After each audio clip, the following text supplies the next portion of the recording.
explaining what the role and function of organizations such as these are. And I would say that in the case of 21st century issues, right, when we talk about things like human security, we talk about things like humanitarian intervention, these organizations become particularly important, right, because they are specific to the issue of addressing crimes against humanity. So that is why these are the topics that I generally I like, right? I think that there is a lot of scope for students to write passionate arguments in the exam answer. When I say passionate arguments, meaning that if it's a topic that is close to your heart, right? The flow of the answer is sort of like stronger. You can actively critique, right, the organizations, and you can make a case for why organizations such as these, right, though they technically may not have had such a fantastic track record, particularly with reference to ICC, which is next week's topic. Next week, oh wait, no, I don't see you all next week, right? But next week is public holiday, right? Lunar New Year, right? That's right, yeah. So the week after, right? Okay, then I will see you all. So when we do ICC, you will notice that there's a lot of criticism leveled against the ICC, right? In comparison to my softer, gentler take on the ICTY and ICTR, because these two generally have been relatively successful in carrying out the duties that they set out to carry out, compared to ICC. ICC, the International Criminal Court, basically has spent a lot of money, right? It has spent a lot of time trying cases, but institutionally, right, I would say that, or institution-wise, right, I would say that ICTY and ICTR, maybe you want to take this down, right? I mean, it's mentioned in the notes, right? But you just want to take this down as part of the overview, right? When you look at ICTR and ICTY and ICTR, you would realize that these two tend to have been stronger institutionally, right? And partly because of the strengths imbibed in these two tribunals. These are tribunals. They are not the same as the ICC in terms of like how that is a proper court, right? These were set up specifically to address the war crimes, right? That occurred specifically in Yugoslavia and in Rwanda, right? So they, came about. They were established. They had several interesting institutions that they abided by, right? Within the organization, they were empowered to address these crimes against aggression, right? Crimes of aggression or crimes against humanity, right? And whatever cases that they managed to try have been either, I've got the statistics for you, right? They managed to try a good number of cases. Whatever cases that they did not manage to complete trial for, right? They've been either passed over to the mechanism, right? Or they have been passed over to the domestic courts to, subsequently handle. The ICC, in comparison, right, is slightly weaker, right, because of a particular institution and a particular law, right, that was leveled against it, right, for fear that since it is a permanent court, the ICC is permanent, right, and it is able to cast its judicial net. I like this phrase. If I were writing an answer, right, relating to ICTY or ICTR or ICC, right, I would use this phrase, right, the ability to cast its judicial net, right, in terms of space and in terms of time, right? So the timeline that is associated with the cases that ICC is able to try, the space, that means the number of countries, right, that the ICC is allowed to, get itself involved in, in terms of either opening up an investigation, right, that is mooted by the member states or via the UN Security Council, right, is actually much wider and larger than the ICTY and ICTR. So the permanence, right, and the scope that the ICC basically had, right? You could say in one way you could say that states basically felt threatened, right? By the permanence and by the potential, strength of the ICC, and therefore, they removed, right, um, a particular clause associated with the ICC that the ICTY and ICTR enjoyed, right, which made the ICC, right, subservient or below the auspices or below the superiority of the domestic courts, right? Whereas the ICT or ICTR do not have this, restriction leveled against it. So that is one of the basic, ideas down here that you want to emphasize if you write an answer, which brings me to my next point, right? My next point is that uh, in general, right, there have not been many questions that are specific to the ICTY and the ICTR. Generally, that is, wait, let me go to this. Okay, there's not been, many specific questions in the exam, right, that specifically test you on ICTY and ICTR. Where I think you can actually utilize this particular part of the chapter, right, is like what I did just now. When you make a comparison, right, between ICC and ICTY, ICTR, right, to assess the effectiveness of the ICC, right? So that means it's a comparative analysis. You want to say that the ICTY and ICTR basically functioned as maybe the institutional trailblazers, right, of the ICC. Basically, it also spurred other tribunals, say like for example in Cambodia and so on, right, to address some of these war crimes and so on, right. It highlighted the significance or the importance of having a permanent organization, right, that is dedicated to strengthening the international legal regime with relations to crimes against humanity, right? So that is the way that you would use ICTY and ICTR, right? You could use ICTY and ICTR as examples, right, to illustrate how significant or how important it is to address transgressions on human rights, right? Because that is a big focus of several of the international organizations that we looked at. UN, we looked at, right? League of Nations, right? When we looked at other organizations that include the idea of the protection of human rights, like NATO, OSCE, and so on, right? So that signals, to the international community, number one, that human rights and crimes, right, against humanity are not to be taken lightly.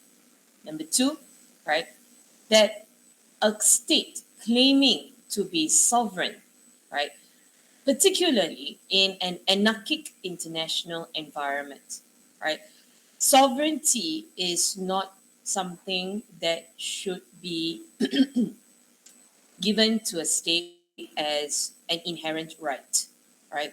Sovereignty is a privilege. It is something that is to be earned by the state. Why? Because in an anarchic international environment, right, it is important to understand that the state has got several obligations. It has got roles. It has got duties, right? And one of which, right, is the protection of its population. And if you have a state or members of state that fail in this protection of its population, that willingly, knowingly transgress on this particular role that they have to play, deviate from this role that they have to play, they willingly, knowingly trample on human rights, right? That is not something that the international community is going to sit and watch idly. The Rwandan genocide was something that was unfortunate. 20 years later, 20 plus years later, sorry, they are still lamenting. Actually, it's almost 30 years already, right? They're still lamenting the fact that they did not act swiftly, effectively enough, right? That you had dithering, you had foot dragging in your United Nations Security Council. And basically, they have admitted that they failed humanity. And that is a blight, right, on the international community, right? So when you write an exam answer, right, if your exam answer is related to, okay, so I'm giving you an idea about the type of exam question, right? So if you get an exam question, right, that is open-ended, that is the type of question that asks you to pick a particular issue area, right? To address like what has been the effectiveness or the role, right, that international organizations have played in addressing a particular concern, a particular issue area relating to humanity, relating to human rights, relating to protection of peoples, right? Because that has been the focus of some of these major international organizations, like self-determination, right? Decolonization was a focus, right, of United Nations, correct? So you can easily get this kind, all right, of exam question that tests you on this. And this is slightly different from the other kinds of exam questions that zoom in, right, on the specific role and function of the specific organizations that we've been examining, right? So the rationale is that if you get an open-ended question, right, that asks you to choose an issue area, right, to discuss how a particular international organization has contributed to the betterment of this issue area. It can be things related to regional development, right? So you can refer to European Union, you can refer to African Union, what's that, Organization for African Unity, and so on. You can pick an issue related to, say, healthcare or human healthcare and say like human development. Remember the discussion of the critical development that I've referred to, right? The idea of uplifting of communities, sustainable development, maternal health, healthcare, food security, right? Democratic accountability. You can refer to the UN. You can refer to OSCE, right? Because OSCE takes care of the capacity building, consensus building related to democratizing states in particular, where they also take care of elections and so on, right? Like how to implement and conduct free and fair elections in Europe and so on, right? So and another angle that you could look at is looking at human rights, right? So if you get a question also on human rights, right? Okay, so that's one type of question, the open-ended question, right? That you pick an issue area, right? The other type of question is if the question zooms in on the idea of human rights, right? So of course, the first knee-jerk reaction you would have is to make reference to organizations like UN. EU would be another one, right, that you could refer to, right? And then I would, if it were me, I would also bring in ICTY, ICTR, or ICC for what it represents in terms of ensuring that, or at least having an organization that addresses crimes against human rights. So it's can you see how I'm phrasing it? I'm not so much saying that it is protecting human rights. Because if you look at ICC and ICTY, ICTR, these are tribunals that were established, right, to address crimes against humanity. That means it's reactive. That means it's something that happened. The crimes against humanity already happened already, right? And now we want to make amends. Now we want to find a way, right, to sorry. Now we want to find a way, right, to bring justice to the affected communities, help them to repair, right, and so on, right. So that is how the ICTY, ICTR is. And then your ICC is also another organization that looks into this, but is somewhat also reactive, right? Because when after an issue has occurred, right, then a complaint is made, or what is that, the like a, yeah, you could say a complaint or a report is filed, or they ask for a investigation to be opened into it, right? And then how it is subsequently addressed, right? So it's not to say that basically, it's not to say that they're not like Interpol in that sense, right? Where they actively go and seek all of these criminals and attempt to stop them from doing what they're doing. It is actually basically seeking justice, right?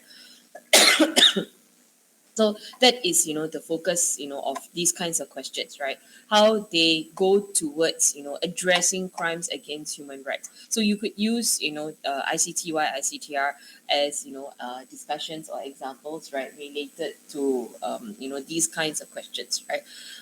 Another important point, right, before I go on, right, to the material itself, right, is to discuss the logic of the strengthening of the legal regime.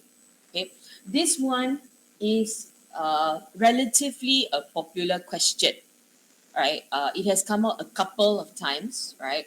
Specifically with reference to ICC, right?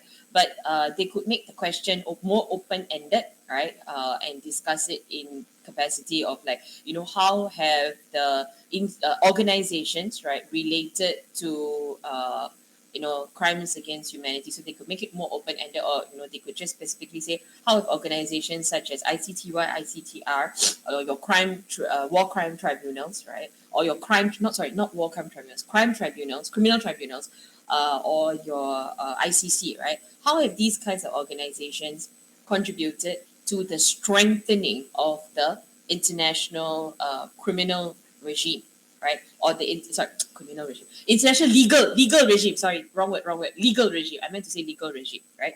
Okay. This question has come out, I think, 2 or 3 times, specifically with relation to ICC, right? And they asked that question about how it has contributed to the strengthening of the international legal regime, right? So two things that you could address when you get a question like that, right? One is quibbling with the question itself, which is what a lot of students who looked at this question did not pay attention to, right? Because the question is about the strengthening of the legal regime. If you interpret that question, what does that question basically mean? As if I say the ICC evaluate the contribution of these tribunals and the ICC, right, in strengthening the international legal regime, what does that question presuppose, or what is the issue in that question? What is the issue in that question?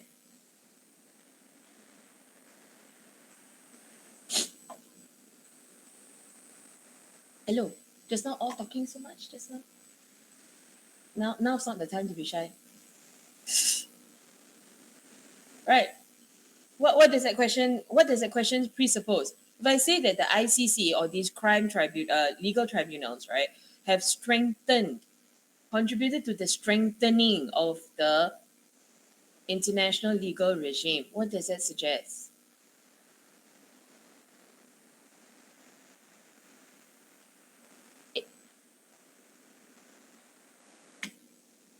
Why crickets?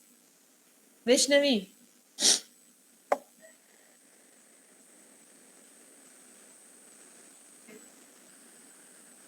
It's again, I cannot hear.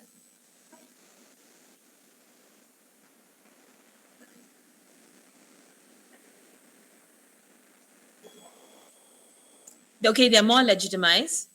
It assumes that international legal regime needs strengthening. Okay, fine. I will go with Yong Seng's argument. It has become increasingly legitimized, right? What does it presuppose? I already gave you the clue down there. If I say it contributes to the strengthening of the legal regime, it suggests that the legal regime is already strong, and these organizations have made it stronger, or not, have they? Right? It's semantics. You have to be able to interpret these issues in the question, because for this course, right, if you go and look, just over when you have a break after your prelim exams, or whatever, right, if you have a little bit of time, go and take a look at a lot of the examiner's commentaries. Look at the end of the commentary for each of the questions. And you will notice, right, for many questions, right, the examiner's commentary will actually indicate an excellent answer or a critical thinking answer would take issue with the scope of the question, would highlight a particular issue indicated in the question that is or turning the question on its head.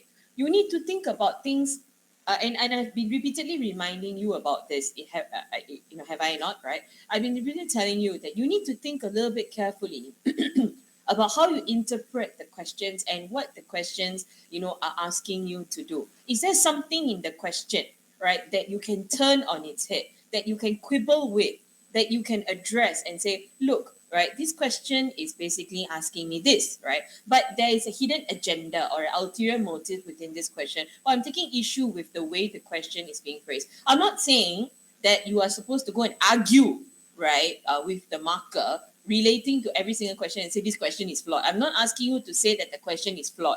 It's not about the flaw of the question, right? It is about you looking at the question and thinking what needs to be unpacked. It's about unpacking. You've heard of this phrase before, right? Unpacking, right? What can I unpack from this question? What are the different areas that I can explore when I look at this question? So if I say that X contributes to the strengthening, right? It doesn't say that it has made it strong. It doesn't say, right, that it is, that there was nothing, prior to this, right? And now that we have this ICC or this ICTY, ICTR, we have a legal regime. We already have an international legal regime. How does it contribute to the strengthening?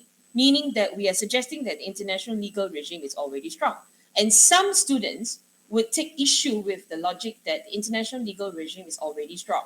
Because if the international legal regime is already strong, why is it that almost 30 years later, right, we still have states who knowingly, willingly, right, claim that they are sovereign and claim that these issues that are occurring in these states, right, like for example, genocide, why is it something that still occurs? Why is it that it takes such a long time, right, to address these issues? Why is it that it has to go through the United Nations Security Council? And why is it that you have great powers who are resisting taking action against states? Why is it that Trump cancelled the visa of Fatou Bensouda, who was the chief prosecutor of the International Criminal Court, and refused to let her set foot in the US to open up investigations into the US activities, right? The US military's activities in Iraq and Afghanistan, right? And how once it was Trump's reign was over, right? Biden's administration basically said we'll look into it and see how we can address it. And why is it that you have states such as the US up till today who are still not member states, party states, right? Or state, they refer to them as state parties. They're not state parties of organizations like the International Criminal Court. How does that contribute to the strengthening? Superpower. It's the country, it's the state that in fact actively mooted, right, the creation of the International Criminal Court, right? And it was part of the process of creating the organization. But up till today, they do not want to be part of it. They do not want to ratify the treaty domestically, right? And they do not want to be part of it. So why do these things all still occur? What does this say then about the state of the international legal regime? Is it indeed strong? Right? So it goes back to that question. Why is it that we even have to deal with crimes against humanity today? Why is rape, right, used as a weapon against individuals? ICTR was significant because it was the first time, right, where they cemented the idea that rape is actually a crime against humanity. And that is how many years later after all of these have occurred. And don't tell me that these things don't still occur, right? Yeah. So this is how you need to think about the issues. And I point this out because again, I'm not going to see y'all next week, right?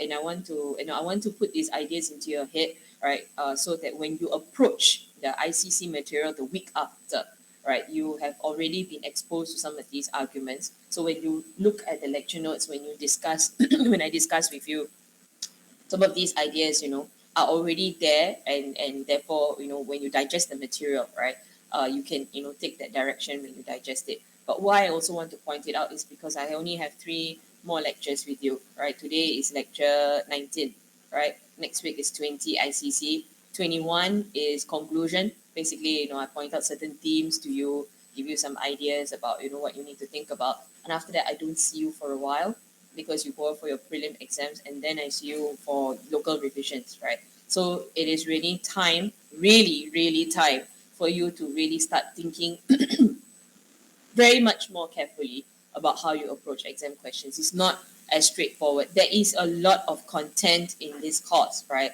But having access to all that content and it being an open book exam, all right, does not make that much difference if you do not interpret the question correctly. You really need to put your thinking cap on.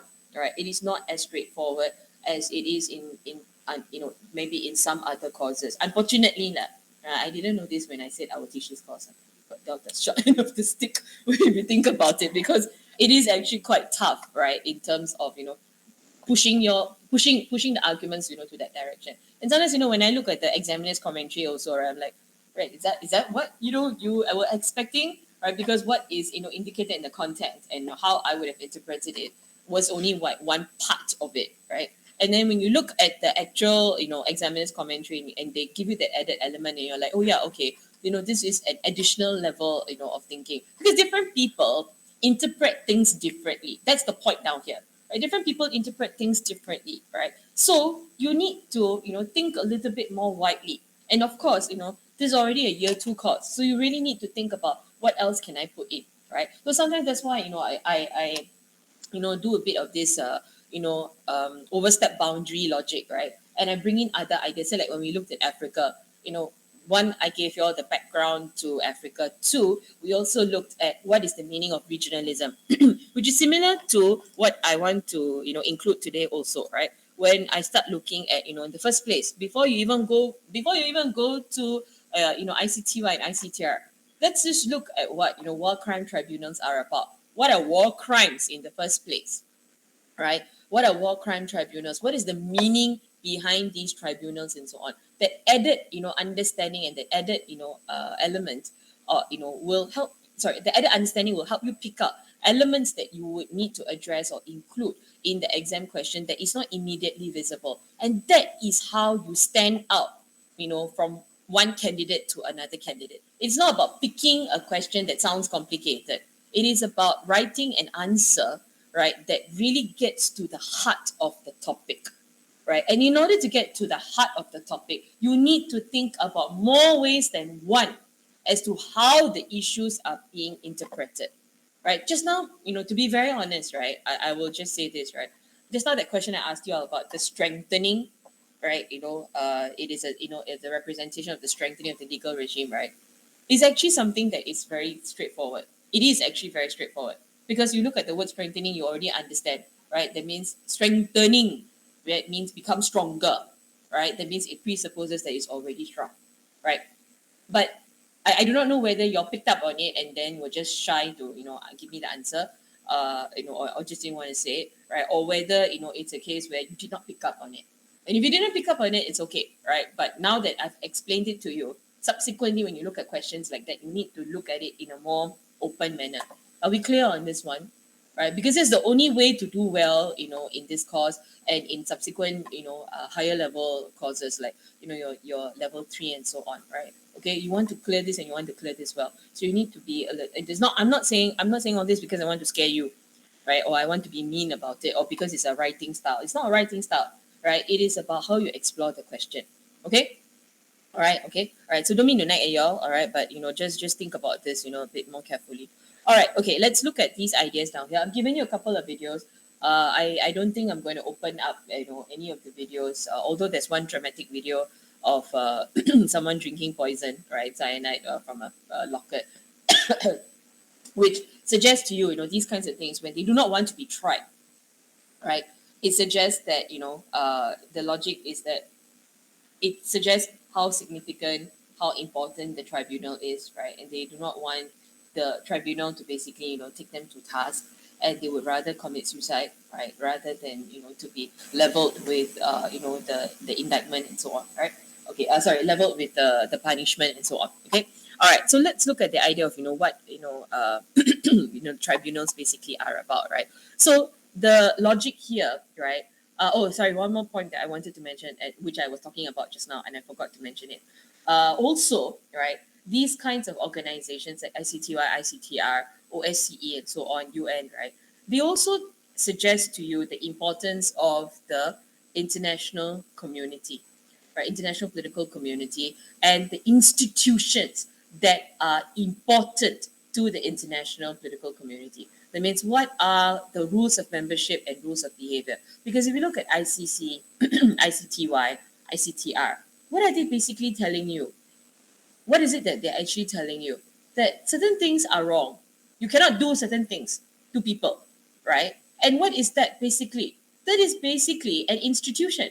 It is basically, generally agreed upon international standards of acceptable human behavior, correct? And if states, and I don't care who you are in the state, whether you are a sitting head, whether you are a foot soldier, whether you were told to do it, right? And then the mastermind is, somebody else who is of a higher level, whether it was the military, it doesn't matter who you are or how important you are within the structure of the state. You could be the president, and we don't care, right?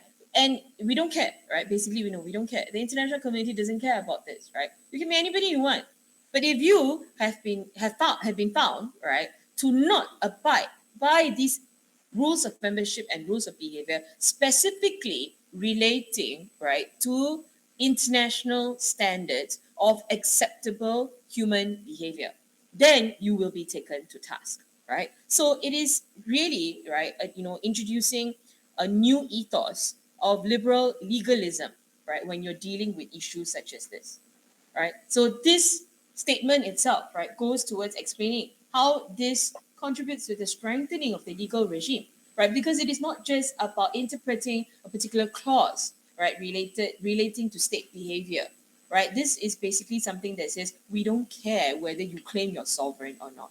We don't care, right, whether you are an executive or part of the legislature, or whether you're a foot soldier. You're going to be treated the same way if you have, no respect for generally accepted, right, international standards, right, on relating to what is, acceptable human behavior. Right, that is the rationale down here. So it is about the strength of the international, political community. It is about, the idea of how important, right, institutions are specifically related to this issue area, right? So that was the additional point that I wanted to highlight to you, right? Which is directly related to, what, these war crime tribunals are basically about, right? Okay.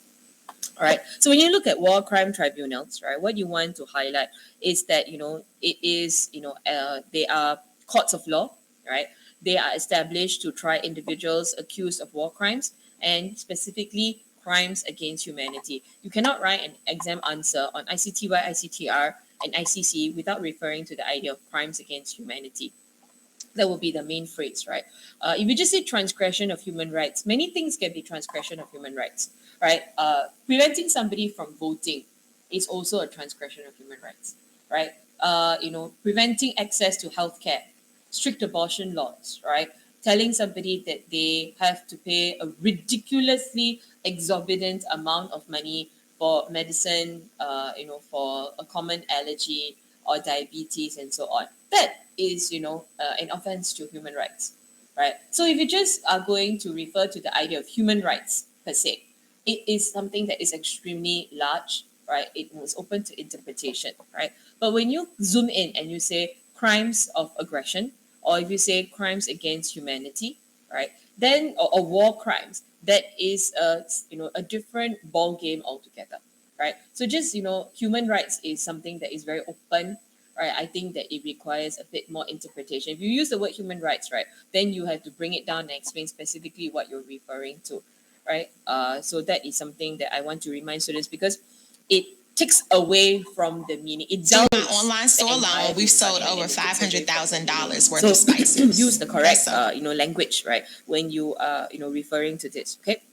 Right. So the rationale is that, and also when you want to mention, when you talk about crimes against humanity, please, I'm sorry, I know even if it's a sensitive issue, and if it pains you to write certain things, right, I would still say that it is important to explain, right, that it refers to the heinous nature of crimes, number one. Number two, you want to talk about things like genocide. You want to talk about things like torture, rape, and so on, right? And without explaining what crimes against humanity refer to, then by explaining or listing down these specific issues, right, again, the answer will lose its impact, right? And the rationale here is that the main idea with these tribunals, right, is to provide this dialogue, right? You want to offer the accused, right, an opportunity to explain why did you do what you did, right? Not to say that they're offering an explanation, an opportunity to justify their actions, right? But it gives more insight into the motivations of the crimes of these individuals, right?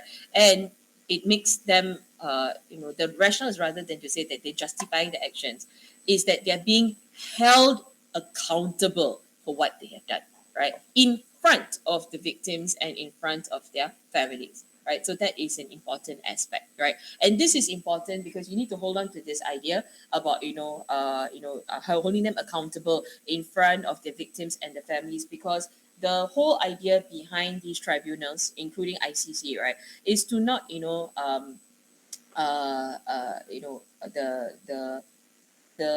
what is the word I'm looking for, when they pass the sentences, sorry, when they pass the sentences and they sentence them to imprisonment and so on, right? Okay, these are not intended to be like victor's justice, as in it is not there to say that these perpetrators did what they did because they were told to do so, so it's unfortunate, so we'll give them a lighter sentence. It's not about that, right? But is to offer the victims, right, an opportunity to come to terms with what has happened, right, and to know that these perpetrators have been taken to task. Number two, and number three, why is this so important? Why did they bring in the idea of the victims and the families? What is this idea about the accountability? It is about where do a lot of these war crimes, right? In what kind of scenarios do you think they occur? Like Rwanda, Yugoslavia, right? So, what do you think the scenario or the environment in which these war crimes occur, right? What kind of environments do you think they look like? Like, what could be characteristics of these environments? Like what? Like what? Huh? Sorry? Okay, environments in which you have weak institutions, such as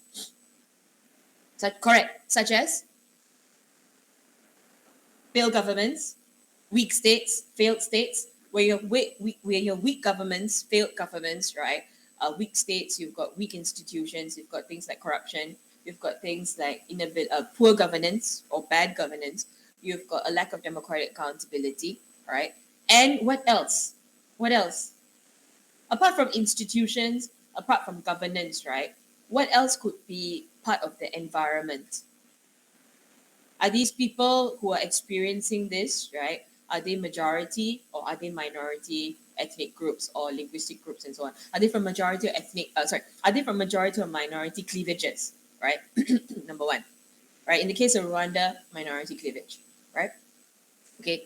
Are they well educated? Are they well to do? Do they have access to resources? Do they have access to state, to the government? Right? Are there avenues for communications? Are there channels for them to raise issues? Right? So you want to also think about the community, right? So you are looking at And if you've got weak states, if you've got poor institutions, poor governance, right? They are all the economy already not doing very well, right? Typical scenario that I'm explaining, the stereotypical scenario that I'm explaining, right? Likely you have power vacuum, that's your Rwandan genocide, precursor, right? And you have these conflicting cleavages who are competing for access to the power, to resources, the ability to distribute resources, and so on, right? So you're already looking at communities that have experienced things like civil conflict or conflict, right? They are war torn, and subsequently, you're looking at sorry, you're looking at the recovery of the entire community, right? So that is what it is. In order for them to recover, to rebuild, right, and to move on, they need to have confronted, right, these perpetrators who have conducted crimes against themselves, crimes against their families, right? So that is the intention, right, behind several of these tribunals. It is about recovery subsequent, right, to these conflicts, subsequent to these, transgressions that have occurred. Right? You understand the rationale down here? All right. So that is why you want to bring in also, right, the political and policy context, right, that we are referring to. Is the context in which all of this occurs, right? How come it occurs in the first place, right? Yeah, it has occurred. Go back to the logic of, the root cause of how come it occurs, right? The logic of conflict, the logic of competing for resources, the logic of weak governance and poor governance, and so on, right? And then you are able to better link that to the logic of sovereignty, right? So, this state claims to be sovereign, they claim that you cannot intervene, the international political community cannot intervene in the affairs of the state. But do they do they still enjoy that privilege anymore, right? So remember that question that I asked you, maybe a couple of, I think I've asked this question before, right? At what point does the state forfeit its rights, right? To sovereignty? At what point can we legitimize, right, international intervention, right, in the domestic affairs of the state, right? Even though you have so many clauses within the UN or several of these regional organizations that emphasize the primacy of the sovereignty of the state. Okay, all right. So the rationale is why do these war crime tribunals matter, right? It's the rationale is that you have to rebuild. That's what that first bullet point is all about, right? In the second point, right? Why war crime tribunals matter, right? Before a society, right, can start the process of peace building, start the process of reconciliation, right? They need to deal with these transgressions that have occurred, right? So that's why I mentioned to you, it's not an issue about justifying their crimes. It's not an issue about saying, okay, I've listened to everything you say, I forgive you. It's not about forgiveness, right? It's not about that, right? But it's really an issue about confronting. So the power then is put in the hands of the victims and the victims' families, right, who have this ability now to confront, right, and to punish and put those responsible, right, behind bars, right. And the hope is the hope. Please underline that, because it is not something that is easily achievable. Right? It's very easy to write about it and say that, okay, now that you've confronted all of these issues, right, you can just get over it, right, and you can just move on with your life. No, it doesn't work like that either, right? So when you underline that word hope, right, hopefully put the horrors of the war behind them. It goes two ways. One, it goes towards holding these individuals accountable and finding some avenues for basically being relieved, right, that unfortunately that okay, this unfortunately has happened. We have taken them to task, right, and then now we can attempt to look at how we can heal, right. So that is one way to look at it, right. But the criticism, right, of this entire discussion is that, is it too optimistic? Just because, right, some of these perpetrators have been taken to task, and they have been sentenced, right, does it make everything better? Is it like a magic plaster that you put on and then you kiss it goodbye, and then you're all fine already, like how toddlers are, right? Is it like that? Is it a case, right? Remember just now I said, you're relieved, right, that that that these perpetrators have been taken to task. But what happens when you go through a court proceeding? What happens when they are given a chance to confront the perpetrator? What happens in a court proceeding? Like, so you've been hurt by somebody. You bring them to court, right? Let's not say what you've been hurt by, right? It could be an accident, it could be rape, it could be anything, right? What happens during the court proceeding? What do you have to do if you are the one who's mooting the the complaint? What do you have to do? You have to basically tell the courts, right, what happened. In telling the courts what happened, what do you actually do? You basically relive the horror. One side, I'm playing on words now here, right? One side, you're relieved, right, that that they've been taken to task. The international community and the law, right, is there on your side. On the other hand, you relive the horrors of the crime again. Does that effectively contribute to rebuilding, reconciliation? It doesn't necessarily.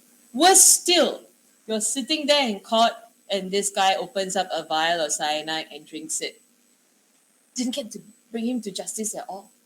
Some of them, they are already so old. I'm jumping the gun and I'm giving you a whole overview of the entire topic, right? Some of them, right, so old, right, already by the time they actually catch them, because some of them are just running around the entire system, right? And they are they're basically at large, right? Like Bashir was at large for a very long time, right? When ICC was had two arrests. ICC had two international arrest warrants on Bashir, Omar al-Bashir from Sudan, right?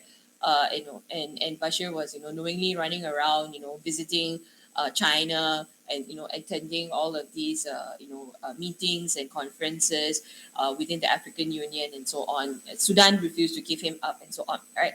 So you have got the sheer audacity, right, of these war criminals, right, or these criminals who are either are at large and and then the state's not wanting to give them up, right, or in some cases it takes such a long period of time to actually arrest them, right, that by the time they actually get to the tribunal, and then what you need to do is you need to start the entire process of finding all the evidence, presenting it to the appeals court, and running through the legal processes and so on. Some of them actually die, unfortunately, before sentencing actually occurs, right? So if you look at the statistics for both ICTY and ICTR, you will notice, right, I've indicated that some have actually died while waiting for sentencing.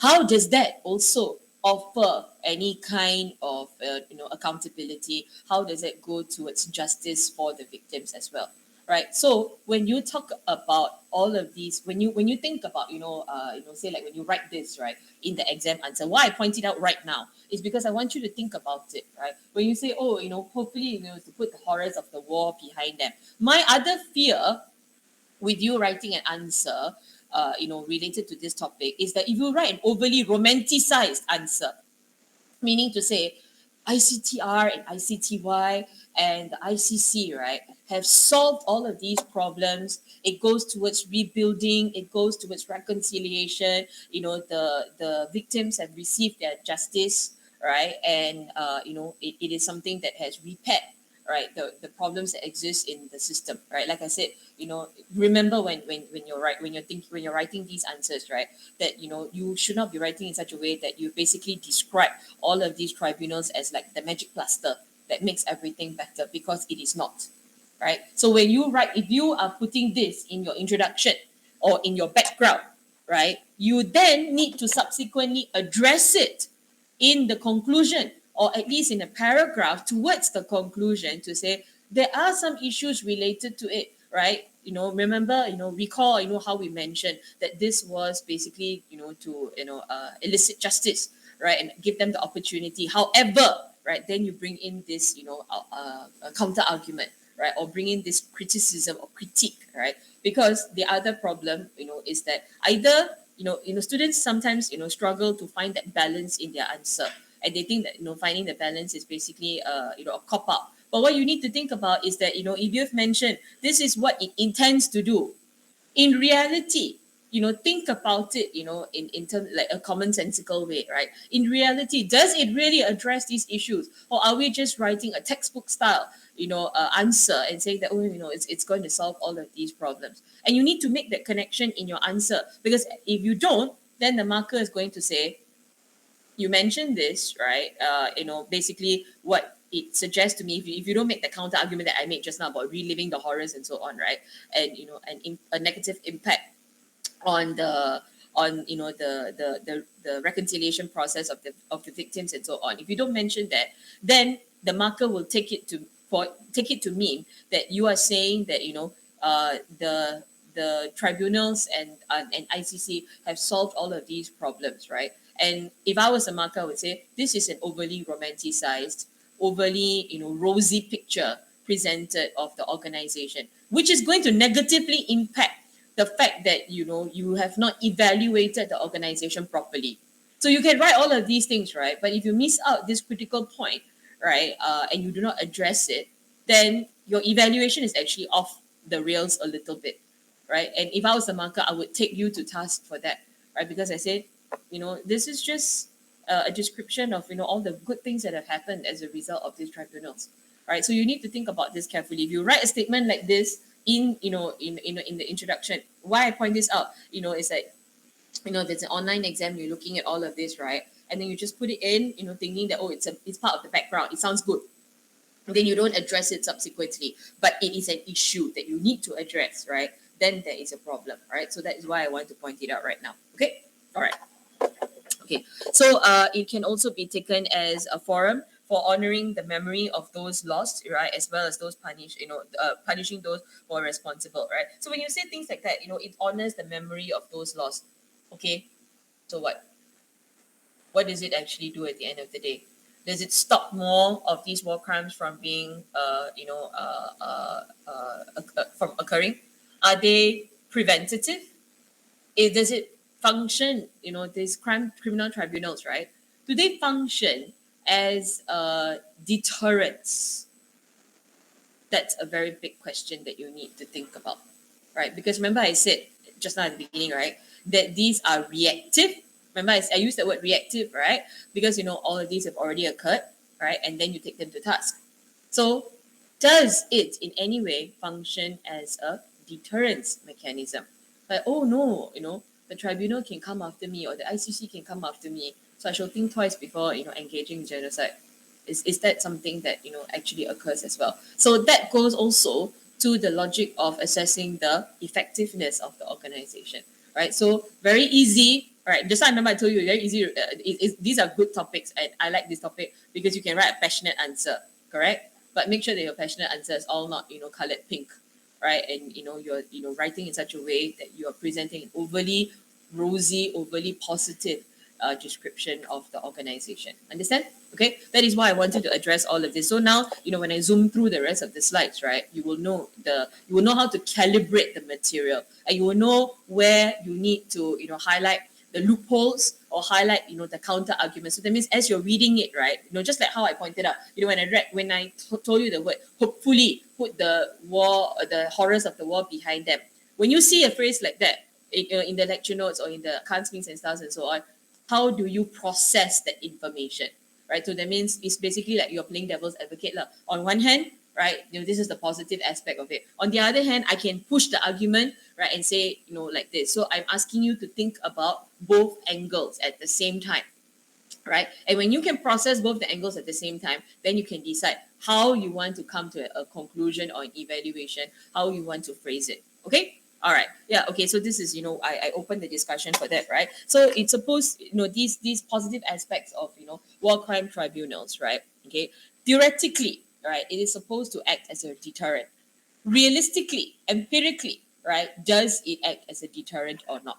That is where my question is, right? Okay, because the rationale is that, do these perpetrators really indeed think carefully about these kinds of things, right?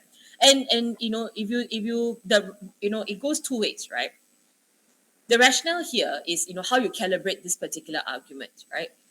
If you did not have criminal tribunals, or if you did not have the ICC, for example, right? Okay, would the situation then actually be worse? That is where you play around with this idea of deterrence. Just now, I presented you an argument to say it is not a deterrent, right? Because it still occurs, right? But then you want to, like I said, play the devil's advocate, right? So you turn it around and you say, okay, we say that it has not really functioned really as a deterrent in the sense that it hasn't prevented, other instances of genocide from occurring, right? 1994 Rwandan genocide, still you see threats of genocide, you still see crimes against humanity and so on occurring. And remember, a lot of these also go unreported because remember, was it this course that I talked about? I think I did talk about it in this course, right? Or was it I talked about another? I cannot remember now. When we talked about civil conflict, particularly in a lot of these African states and so on. I think I mentioned this before. When you talk about civil conflict in a lot of these African states or the this African continent or some of these Eastern European states and so on, right? Remember I mentioned this idea of protracted conflict. Have I talked about this idea of protracted conflict? That means it occurs for a very long period of time. Right, it's not something that is that is like 9/11, for instance, right? Boom, it happens to a very significant state. So when conflict, right, is in states, right, that number one, is protracted, that means it occurs for a long period of time. Number two, right, when it is of states that unfortunately are deemed by the international community as less significant, less impactful, right? Look at the dithering in the decision making process in the UN Security Council in the case of the Rwanda genocide. The US basically made this calculated decision. Just had a disaster in Somalia. We don't really want to get involved in a problem in Rwanda, which is not ours. It's not really something that we want to get involved in. It's crimes against humanity. How can you pick and choose which issue you want to get involved in and which issue you don't want to get involved in, right? People are dying, right? How come you can say that this life is less precious? It's tantamount to saying that, right? That life is less precious than another life. When you had 9/11, right? Immediately there was the first time ever, right? Article 5 in the collective security treaty in NATO was actually triggered. Prior to that, never ever triggered ever before, right? So the reaction that the international community and the great powers have towards conflicts and towards issues that occur in different places is also something that you want to think about, right? So the visibility, one is protracted, it's occurring for such a long time, it's just another thing that occurs, right? Famine, drought, right? Environmental degradation, it's just, another characteristic, that we just label, right? And it's something that happens in a lot of these African states or something that happens in Eastern European states and so on, right? The other thing is about how visible these become, right? So the rationale here, right, is that if you do not have an institutionalized organization, permanent in nature, at least to some extent, right, or at least established to address that, right, would that then embolden all of these government leaders or military leaders to then commit mass atrocities? So in some way, could we say that without, right, a war tribunal, a criminal tribunal, right, without a criminal tribunal, right, would that then make them even more emboldened because of the lack of visibility and the protractedness of the conflicts, right, that occur in some of these particular kinds of states? Because there's a criminal tribunal, right, they know that there's a cost to be borne should they be caught. So that's one angle. So that can be considered by some analysts, right, as actually being a deterrent. Others would say it's not exactly a deterrent because these crimes still continue to occur. Can you see how you're playing around with the idea of what does it mean to be a deterrent, right? So the logic is that would the situation actually be worse, right? If we do not have it, the situation is not great right now, but would the situation be even worse than this, right? If we do not have a tribunal, you understand how you play around with the argument, right? So this is developing a sophisticated argument, right? And if I was the marker and I look at this argument in the exam answer, right, I'll be like, yeah, okay, this student, understands the rationale and the logic behind it, and I would be, as the marker, right, the marker would be impressed, right? The idea is for you to impress the marker, right, and to say that student actually has thought about all of these different issues, right? Okay, so that is something that you want to think about, right? It is about scrutinizing the deplorable decisions. Let me just finish this positive aspect, then we'll go for the break. Okay, all right. Let me just give you some ideas, right, that you can play around with. Okay, and then like what I mentioned to you, right? The opportunity to regain a sense of power, right? So again, it's a sense of empowerment of the victims, right? Because it is a forum, right? It encourages dialogue, right? Without which, right, you may actually have no way to get the masterminds, right, and the perpetrators to explain why they did what they did, and what and this is why they are being being punished, right? So there's empowerment for the victims, right? And then if you think about empowerment also, right, you need to think about the idea is that it is empowering to some extent, right? I know I always tell you, please don't write some extent, but let me just, let me finish explaining this to you. It's empowering to, a particular extent for the victims to actually identify perpetrators, to deliver first-hand accounts, right?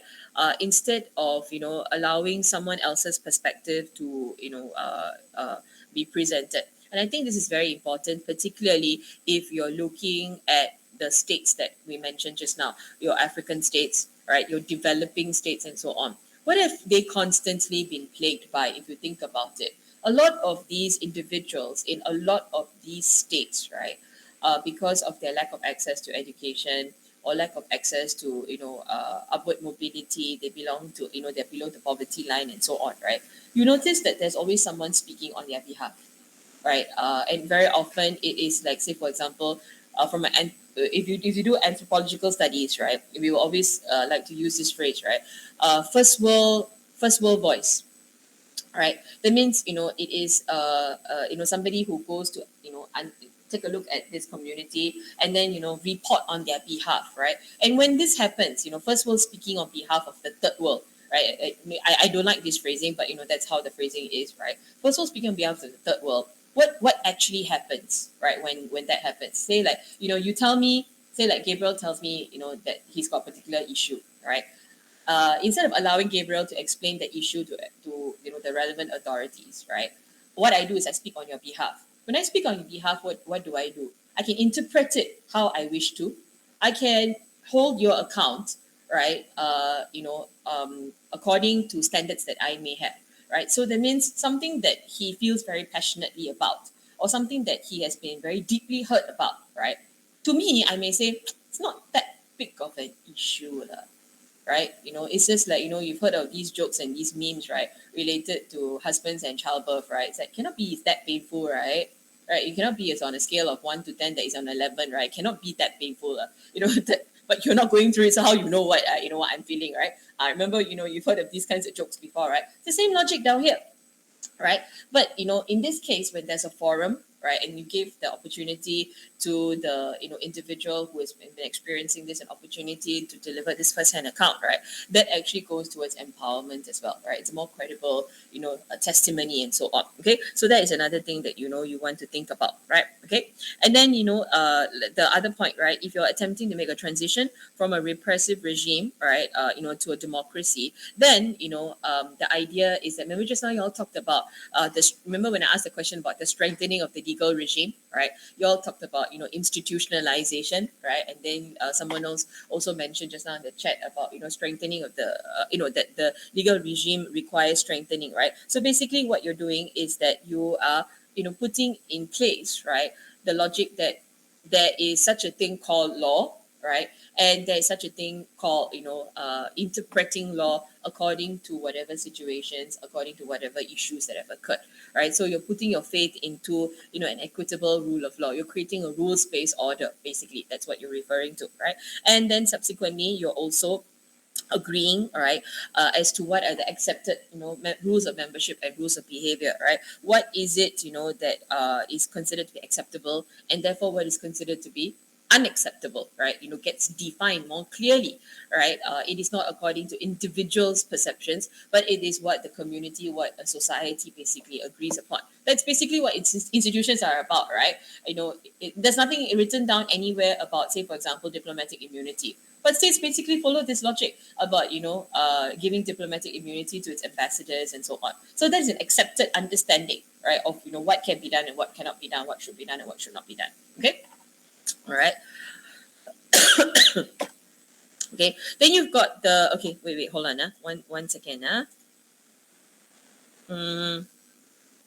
Shall I just finish this or you want to take the break now? I just got 2 slides on the negative aspect. Shall I just finish this off? Okay, I finish this off, huh? Okay, sorry. I'll just finish this off. Okay, so then when you look at, the negative aspects, right? So basically what you're going to do is you're going to turn all these arguments on your head, on its head, right? Or to highlight all of these different issues, right? Okay, the rationale, just remember I said the deterrent. Okay, so we're going to play around with the idea of the deterrent, right? It offers no deterrent, right? Those that have got strong convictions, like I said, right? Are they just going to sit down and say, there's this tribunal, I could, run the risk of getting caught. Okay, so I'm not going to, change my mind about conducting genocide. If they, I think, you got to go into this idea where if an individual or a group of individuals, right, actually can find it in them and have it in them, right, to actually commit murder. Basically, that's what genocide is, right? And I'm murdering you not because of anything else, but because I don't like your skin color, or I don't like the fact that you speak a particular language, or you eat fish in a particular way, right? And I don't eat fish in a particular way, or something like that. These are the issues that are related to the idea of genocide, because you are different from me, right? You are not the mainstream. You are not accepted. Okay, I'm paring it down, right? But why I'm paring it down is because, and it may sound insensitive, but why I'm paring it down in such a way is because we want to lay bare, right? How can an individual be motivated to conduct a crime as heinous as that? That is why I'm paring it down like that. Doesn't make sense, right? For something like that to occur, right? It doesn't make sense. Like, you are a different tribal group. So I destroy your life. I destroy your home. I destroy your community, right? I level horror, on you by raping you and things like that. How can an individual, do such a thing? For an individual to do such a thing, then, right, there must be something in them that pushes them to be convinced that it is okay, it is acceptable for them to conduct this heinous crime against an individual, right? You understand the rationale down here, right? So, if there's an individual who has a strong conviction against a particular religious group, a linguistic group, an ethnic group, and so on, likely they're not going to feel any less hatred, right? For that group just because a tribunal looms in the future, right? So does that address? Remember last week? Was it last week? Yeah, last week and the week before, we talked about the idea of addressing the root causes of structural violence. Same logic that I can apply down here. It doesn't address the root cause at all. It just says, if you do this, I don't care whether you are president or prime minister or foot soldier, you will be punished. But it doesn't say, look, you need to think about why you're doing this in the first place. Correct? It doesn't address that issue, right? So it's not rehabilitative in that sense, right? I'm just simply punishing you, right? There's a difference between rehabilitation and addressing the root causes of any kind of, these kind of structural issues, right? And punishment. They're two different things altogether, right? So that, is an issue down here is, like, for example, it's unlikely that, the dictators, such as Pol Pot, right, would, have been swayed, right, by, the apparent threat of a war crime tribunal, right? So that's, another issue down here, right? And is it truly a case where, the highest authority indeed, is actually judged, right? A lot of the critics have pointed out, with the exception of a couple, right, of those who have been sentenced, right, most of the time, what you actually see, the individuals that you actually see who are being sentenced, right, and taken to task are like your middle ranking officers, the soldiers, the politicians, and so on, right? Some basically, they were not taken to task. In the case of Slobodan Milosevic, right, that was, that basically offered some hope, right? But in the case of Milosevic, right, he actually died, right, before the verdict was actually given, right? So while it did offer some hope, right, in the case of Bashir also it offers some hope, as one of the highest authorities in Sudan, right? But in the case of Milosevic, he died before the verdict was passed. But unfortunately, even though he was tried, right, even after he passed away, when they eventually, had a ruling in 2016, right? Basically, what they said was ICTY said we have no choice but to you know, you know, we cannot pin an indictment on him because we don't have enough evidence.